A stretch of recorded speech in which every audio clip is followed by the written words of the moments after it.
The word sodomite has two main meanings. One who practices sodomy, a sodomist. The other is derogatory, a female or male homosexual. Sodomite originally literally means Sodom people. But why did the word Sodom people turn into a word that means gay men? That's because there is evidence in the Bible that the Sodom people enjoyed homosexuality just before Sodom and Gomorrah collapsed. When Abraham left his hometown, he took his nephew Lot with him. As Abraham and Lot became rich, family fights broke out as they do these days. For the sake of family harmony, Abraham gave Lot the choice of land first so he could leave him. Lot chose Sodom and went there to live. What Sodom's sin was like is not specified in the Bible. However, it can only be inferred from one event. To Abraham, 3 angels who appeared as a man inform him that the fall of Sodom and Gomorrah is imminent, and 2 of them enter Sodom at the end of the day.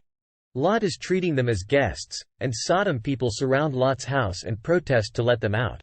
They called to Lot, "Where are the men who came to you tonight? Bring them out to us so that we can have sex with them." The meaning of the Hebrew word for have sex with originally means to realize, but it is often used to mean sexual union. Sexual union may be the result of a pursuit to recognize the other person to the end. However, sexual union does not mean you get to know the other person better. This is all the more so when it is simply a sexual union to satisfy desire. Since the guests who came into Lot's house were actually angels, they were excellent in appearance and would have been coveted by homosexuals. Sodom men threatened the guests with rape. At that time, Lot offered to give his daughters to them in order not to hurt the guests. Lot suggested that Sodom people switch to heterosexuality instead of trying to taste sexual pleasure with homosexuality. How should I understand Lot, who is willing to give up his daughters to protect guests? From the daughter's point of view, Father Lot can be resentful. Maybe Lot tried to appease his daughters for a while by using a kind of honey trap instead of presenting them as sexual objects to the Sodom people.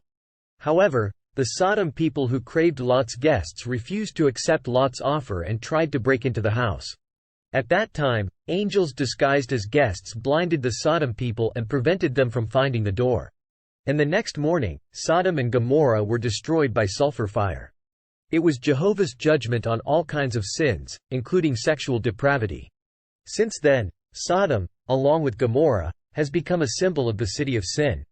In particular, it became a city of gay men. So male homosexuality was called sodomy. Male homosexuals came to be called sodomite. However, there is no mention of women's homosexuality in the Old Testament, including Leviticus. The original law was given to Israeli men, so it can be said that there are only regulations on male homosexuality, but there is a perception that women's homosexuality is rare. Even in modern times, until the Kinsey Report was released, there were stereotypes that homosexuality among women rarely existed. However, there was someone who seriously mentioned women's homosexuality 2,000 years before Kinsey, and it was the Apostle Paul. He writes to the congregation in Rome and mentions homosexuality with Roman depravity in mind. In the same way, the men also abandoned natural relations with women and were inflamed with lust for one another. Men committed shameful acts with other men, and received in themselves the due penalty for their error. As such, there are moves in the Bible to approach homosexuality from a new perspective these days, which is strictly forbidden. Rather than unconditionally convicting, let's find the root cause and discuss treatment if we need treatment. There are 2 main approaches.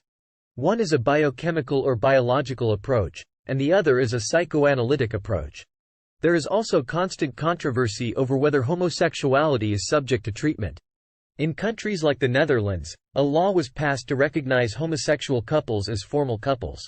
Scholars like A.P. Bell have also called for the moratorium to be declared on homosexual research. In other words, let's not jump to conclusions about homosexuality yet, but let's go and talk about it after wider exploration and research on the nature of homosexual experiences. Studies on homosexuality require special attention because the researcher's own attitude risks distorting the nature of the study. Paul also condemned homosexuals unconditionally. Rather, he would have said so in the hope that he would put on God's love because he felt sorry for those who were receiving the due penalty for their error, on their own.